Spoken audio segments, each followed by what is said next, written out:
잠언서 21장 3절 말씀 제가 봉독하겠습니다. 의와 공평을 행하는 것은 제사 드리는 것보다 여호와께서 기쁘게 여기시느니라. 이는 하나님의 말씀이니라. 오늘 제목은요, 제사보다 의와 공의를 원하시는 하나님. 제사보다 의와 공의를 원하시는 하나님. 이걸 바꿔 말하면요, 예배보다도 의와 공의를 더 원하시는 하나님, 이렇게 바꿔 말할 수가 있죠. 자, 성경 말씀을 보게 되면은, 지금 이 오늘 본문 말씀을 보게 되면 하나님은 어떠한 형식적인 행위나 그러한 행사보다도 실천적이고 올바른 행동을 더 유의해 보시는 분이라는 것을 가늠할 수가 있습니다. 제사보다 의와 공의를 더 비중 있게 보시는 하나님. 제사와 공의 중에 어느 것을 더 염두에 두시느냐? 당연히 의와 공의를 염두에 두십니다. 그러면 제사라는 것이 그렇게 가볍고 소홀히 여길 수 있는 것인가? 의와 공의가 더 중하다 그러면 제사는 우리가 하찮게 여길 수 있는 것인가? 절대 그렇지 않습니다.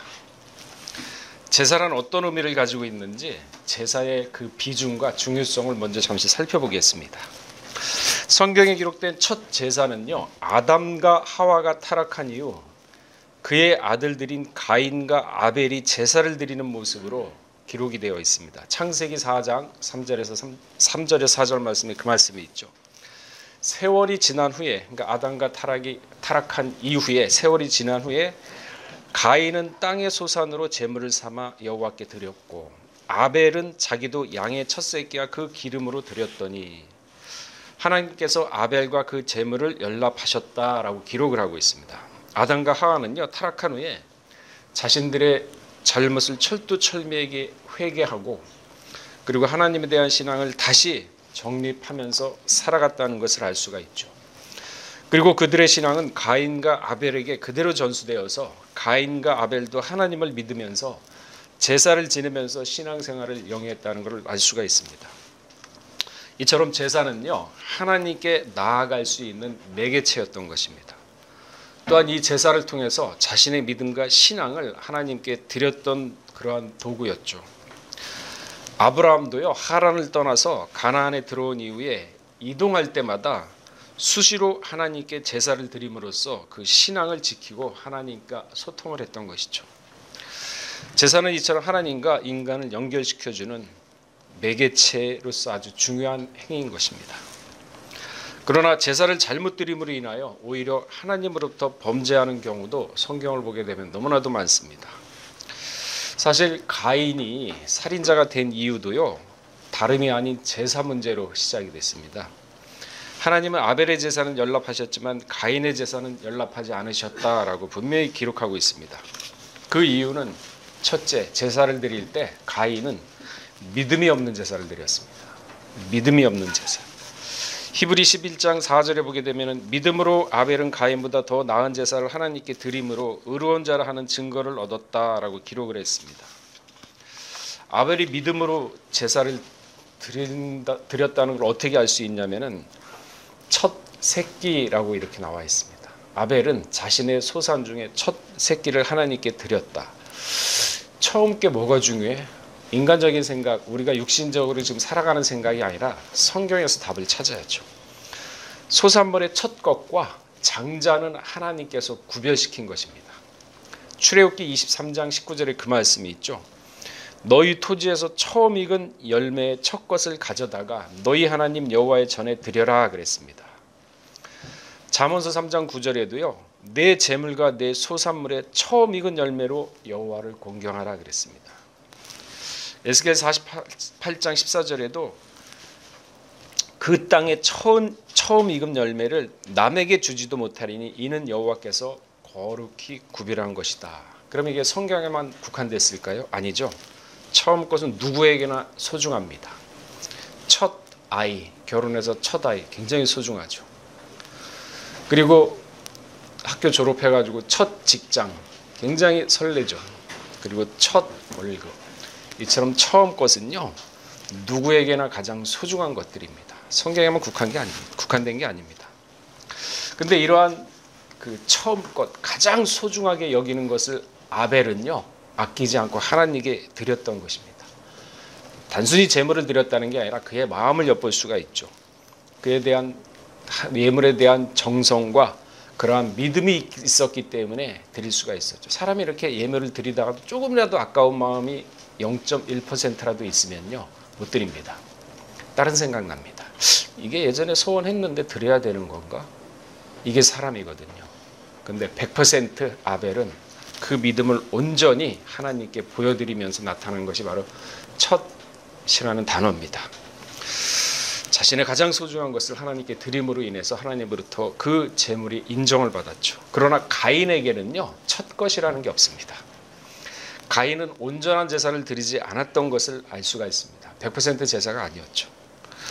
그래서 믿음이 있는 아벨의 제사는 받았지만 믿음이 없는 가인의 제물을 하나님이 받지 않으신 겁니다.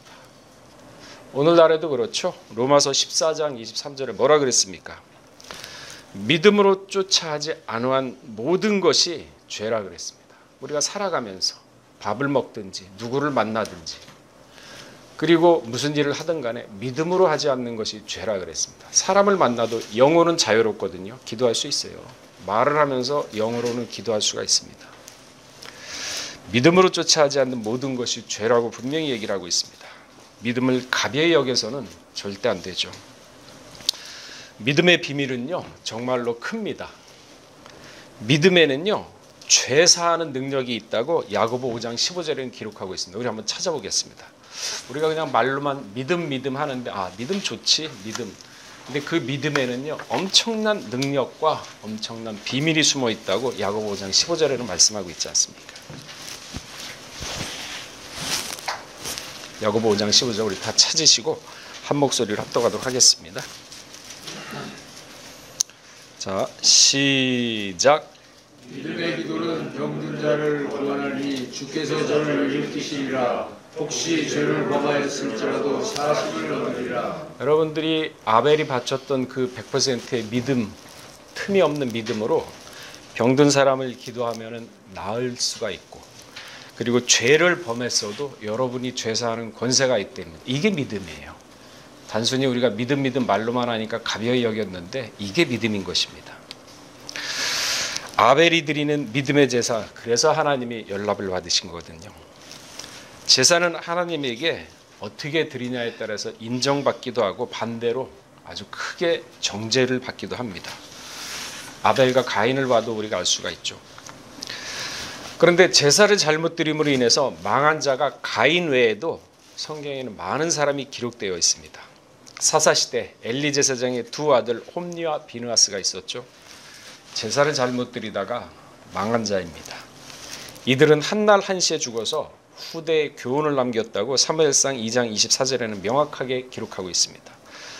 내 두 아들 홈니와 비느하스가 한날에 죽으리니, 얼마나 비참합니까? 한날에 죽으리니 그들이 당할 그 일이 내게는 표징이 되리라. 후대에게 교훈이 되리라. 제사를 잘못 드리면은 이렇게 한순간에 두 아들이 한날에 죽을 수 있다고 우리에게 교훈을 삼고 있다고 지금 사무엘상 2장 34절은 말씀하고 있습니다. 이들은요, 어떠한 죄를 저질렀냐면 하나님께 드리는 제물을 자신들이 먼저 취하고 백성들이 하나님께 드리는 제물을 중간에 가로채는, 그러니까 제사를 아주 엉망으로 소홀히 여겼던 자들입니다. 이에 대하여 사무엘상 2장 17절에는요, 죄가 이 소년들의 죄가 여호와 앞에 심히 크면 그들이 여호와의 제사를 멸시하였다. 제사를 멸시하였다라고 얘기를 하고 있습니다. 이들의 행위가 하나님을 멸시한 행위가 되는 것이었답니다. 우리 사람도 이렇게 말을 할 때 상대방 앞에서 비아냥거리고 그 사람의 말을 딱딱 끊고 면박을 주게 되면은 굉장히 기분이 상하죠. 자존심이 상하죠. 싸움이 일어날 수도 있습니다. 그 무시한다면 얼마나 자존심이 상하고 기분이 나쁘겠습니까? 하물며 대통령이 얘기를 하는데 그 앞에서 말을 끊고 대통령의 말꼬리를 잡고 그거 틀렸습니다 한다 그러면은 운전하겠습니까? 하물며 하나님을 멸시하고 하나님의 말씀을 소홀히 여긴다 그러면 그 죄악이 어떻겠습니까? 대통령도 아니고 하나님인데 우주 만물을 창조한 홈리와 비느하스는요, 제사를 잘못 드림으로 해서 하나님 앞에서 면전에서 하나님을 멸시했다고 지금 기록을 하고 있는 것입니다. 그래서 사무엘상 2장 25절에는요. 사람이 사람에게 범죄하면 하나님이 판결하시거니와 사람이 여호와께 범죄하면 누가 위하여 간구하겠느냐. 그 이상 더 높은 존재가 없는데 누가 간구를 해서 용서를 구하겠느냐. 그들이 그 야비 말을 듣지 아니하였으니 이는 여호와께서 그들을 죽이기로 뜻하셨습니다. 하나님이 죽이기로 정하면요. 사람이 옆에서 얘기해도 들리지 않습니다. 아비에게도 안 들린다고 얘기를 하지 않습니까? 그럼에도 불구하고 엘리 제사장은요. 아들들을 꾸짖거나 혼내지 않았습니다. 하나님보다 아들들을 더 귀하게 여겼던 것이죠. 이것이 죄가 되었다고 사무엘상 2장 29절에는 말씀을 하고 있습니다. 제사를 잘못 드린 결과 엘리의 두 아들들은 물론이고 집안이 완전히 풍지박살나 버린 것입니다. 제사 때문에. 사울왕 역시요. 제사 때문에 왕권을 빼앗긴 사람입니다. 블레셋과 싸우기 위해서 서로 진을 치고 전쟁 준비를 하는데 그 전에 먼저 하나님께 제사를 드려서 승리를 기원을 해야 됐거든요. 근데 제사를 드리는 제사장인 사무엘이 7일이 지나도 나타나지 않습니다. 그러자 군인들이 사기가 떨어져서 뿔뿔이 흩어지는 걸 보고 사울왕이 두려운 나머지 자기가 제사를 드렸습니다. 이때 도착한 사무엘에게 아주 크게 꾸짖음을 당하죠. 그러면서 사무엘상 13장 13절에서 14절 말씀을 보게 되면요. 왕의 왕권을 빼앗아서 다른 사람에게 주겠다. 왕권 박탈을 선언합니다. 제사를 잘못 드려가지고. 사울왕은요. 제사를 잘못 드려서 왕위에서 떨어져 끌어내린 사람입니다. 이처럼 제사를 잘못 드리게 되면 하나님을 멸시하는 것이 되고 생명을 빼앗기게 되고 왕권마저도 잃어버리게 되는 것이 이 제사입니다. 그래서 하나님께 드리는 제사는 중요하고 소홀할 수가 없습니다. 근데 오늘 본문을 보게 되면요. 제사보다 더 중요한 것이 우리에게 있다고 알려주고 있습니다. 뭐냐? 의와 공의. 왕권을 뺏기고 목숨이 왔다 갔다 하는 제사보다 더 중요하게 여기는 게 바로 의와 공의인 것입니다. 이게 어느 정도 중요하느냐? 창세기 18장 17절에서 19절에 보게 되면 아브라함을 택한 이유가 바로 이 의와 공의입니다. 제사가 아닙니다. 의와 공도를 행하기 위해서 아브라함을 택한 것입니다. 디모데전서 6장 18절에 보게 되면요. 선한 일을 행하고 선한 사업에 부하고 나눠주기를 좋아하며 동정하는 자가 되게 한다 그랬습니다. 골로새서 1장 10절에도요. 주께 합당히 행하여 범사에 기쁘게 하고 모든 선한 일에 열매를 맺게 하여 하나님을 아는 것에 자라게 하시고 마태복음 5장 13절은요. 너희는 세상의 소금이라 그랬습니다. 소금. 소금이 그 맛을 잃으면 무엇으로 짜게 하리요. 그렇다면 우리 믿음의 성도는 이 썩어가는 세상에서 과연 소금의 사명을 다하고 있습니까? 의와 공도를 행하고 있습니까? 말이 아니고 생활과 행동으로 옳음을 보임으로 인해서 믿지 않는 자들에게 그리스도의 향기를 내뿜으면서 생활 속에서 하나님의 영광을 나타내는 삶을 살고 있습니까? 의와 공의를 행하고 있습니까? 고린도전서 10장 31절에 보게 되면요. 그런즉 너희가 먹든지 마시든지 무엇을 하든지 다 하나님의 영광을 위하여 하라. 먹든지 마시든지 이거는 평상시 일상생활을 얘기하는 거죠. 혹시 내 자아를 잃어버리고 남을 의식하는데 초점을 맞추면서 살아가고 있지는 않습니까? 이러한 사람은 자신의 인생을 살고 있는 것이 아닙니다. 삶을 자기 스스로가 주체가 되어서 사는 사람이 아닙니다. 잠언서 29장 25절 우리 다 한번 찾아보시기 바랍니다.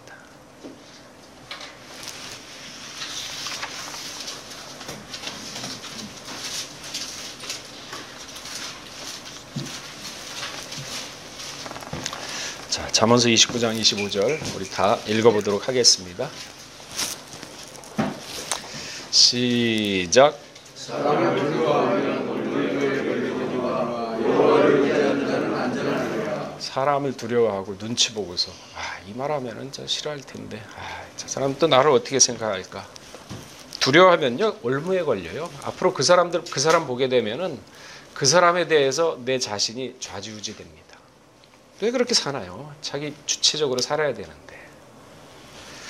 그러니까 말과 행동에 흠을 잡히지 않아야 돼요. 찬송가 395장에 그 말씀이 있지 않습니까? 시험을 당해 범죄치 말고 말과 행동을 올바로 해서 남에게 책을 잡히지 마라. 책을 다 잡히니까 사람을 두려워하게 되고, 그러니까 마음에 평안이 없죠. 그러나 여호와를 의지하는 자는 안전하다 그랬거든요. 하나님을 의지하면 안전할 텐데 이렇게 안 살잖아요. 내 삶의 내 인생의 주체자가 딴 사람이 되어버리지 않습니까? 남을 의식하고, 남을 의식하지 말고 그냥 망나니처럼 그냥 안하무인격 살라는 얘기는 아닙니다. 마음 가운데 먼저 하나님을 모시고, 그리고 그 말씀으로서 세상을 선악을 판단하면서 선을 취하고 악을 버리면서 옳으면 옳고 아니면 아니라는 신앙을 키우라는 얘기죠. 그래야 딴 사람이 보더라도 저 사람은 옳고 그름이 명확해. 그렇다고 해서 독불장구처럼 하지 않아. 인품이 됐어. 저 사람은 예수 믿는 게 진짜 하나님을 올바로 믿는 사람이야. 믿지 않는 사람이 이렇게 인정하는 게 바로 하나님의 그리스도의 향기, 의와 공의를 내뿜는 거 아닙니까? 범사에 먹든 마시든 하나님의 영광을 위해 사는 거 아니겠습니까? 수초작주라는 말이 있습니다. 수초작주, 자신이 있는 곳에서 주인이 된다. 환경이 열악하고 아니면 환경이 아주 좋고 하더라도 그 환경에 좌우되는 것이 아니라 그 환경이 열악하면 열악한데도 마음이 흔들리지 않고 그 환경에 자신이 주체가 돼가지고 그 환경을 이끌어가서 사는 사람. 환경이 아무리 좋다고 하더라도, 여유가 있다 하더라도 그 환경에 휩쓸려가지고 마음이 치우치지 않는, 자기의 주관대로 자기의 삶의 주체를 가지고 사는 사람, 이게 바로 수처작주라는 말입니다. 여호와의 도라 그랬죠. 오늘 의와 공도, 테레크인데 길을 말합니다. 이것은 인생이 마땅히 행해야 할 행동을 얘기하죠. 행위를 말합니다. 잠언서 22장 6절에 뭐라 그랬습니까? 마땅히 행할 길을 아이에게 가르치라. 그리하면 늙어도 그것을 떠나지 아니하리라. 사람이라면 마땅히 가져야 할 마음 상태를 말합니다. 무엇이 있을까요? 잠언서 4장 23절에 마음을 다스려라. 생명이 근원이 여기서 남이라 그랬습니다. 마음을 다스려라. 마음. 사람의 마음이 얼마나 패역하고 사람의 마음이 얼마나 썩었는 줄 아세요? 마태복음 7장 21절에서 23절에 보면은 사람의 마음에서 나오는 것은 악한 생각이라 그랬어요. 제가 얘기한 게 아닙니다. 하나님이 말씀하신 거예요. 예수님. 악한 생각, 음란과 도적질과 살인과 간음과 탐욕과 악독과 속임과 음탕과 흘기는 눈과 회방과 교만과 광패니, 이 모든 악한 것이 다 속에서 나와 사람을 더럽히느니라. 마음을 다스려야죠. 창세기 6장 5절에 보면은 여호와께서 사람의 죄악이 세상에 관영함과 그 마음의 생각과 모든 계획이 항상 악할 뿐임을 보시고, 지금 얘기하는 겁니다. 노아 시대 얘기하는 거 아닙니다. 유유상종이란 말이 있죠. 같은 끼리끼리 마음이 통하면은 사람은 서로 모이게 되어 있습니다. 왕래를 하게 되어 있습니다. 비슷한 부류의 인간의 모임을 유유상종이라 하죠. 지금 세상 보세요. 우리 믿음의 성도는요, 영의 눈으로 세상을 판단해야 됩니다. 불법과 불의와 온갖 비열함으로 자신과 자신의 측근들만 배불리는, 공의도 없고 인간의 기본적인 양심도 없고 인륜도 없고 천륜도 없고, 그러한 자가 지금 대한민국의 지도자가 되겠다고 나와가지고, 이게 정상적인 나라인가요? 동방예의주의에서 이게 될 얘기인가요?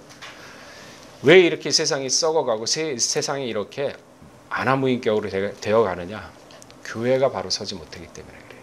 교회가 세상의 빛과 소금의 역할을 못하기 때문에 저런 악한 생각들이 판을 치면서 큰 소리 빵빵 치는 겁니다.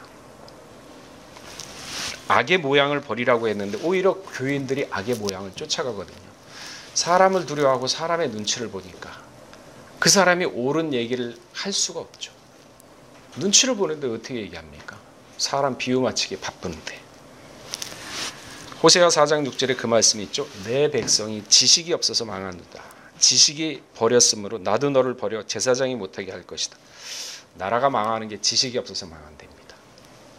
옳고 그름을 인식 못하는 편협된 사고와 마음, 이러한 어둠들이 지금 나라를 병들고 망하게 하고 있는 것입니다.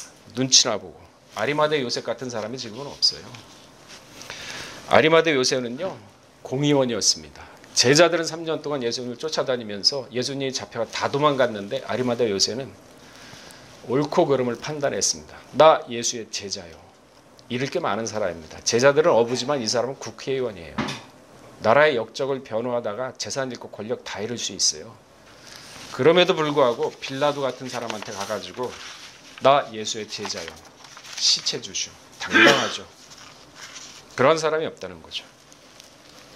자, 말씀을 정리하겠습니다.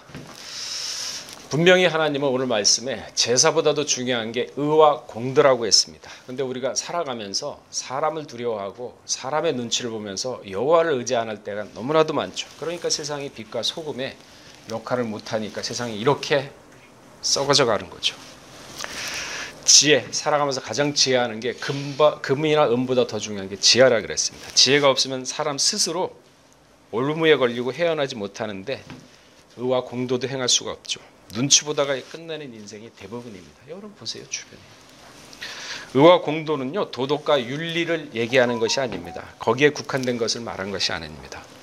성경을 제대로 깨닫고 성경에서 얘기하는 옳고 그름, 옳으면 옳고 아니면 아니라 하라, 여기에 지나는 것이 죄라 그랬어요. 남의 잘못을 지적하면 기분 좋아할 사람 없습니다. 그래서 뱀처럼 지혜롭고 비둘기처럼 순결한 생활 가운데 의와 공도를 행함으로써 하나님의 영광을 나타낼 때 그 공적이 하늘에 쌓이는 거죠.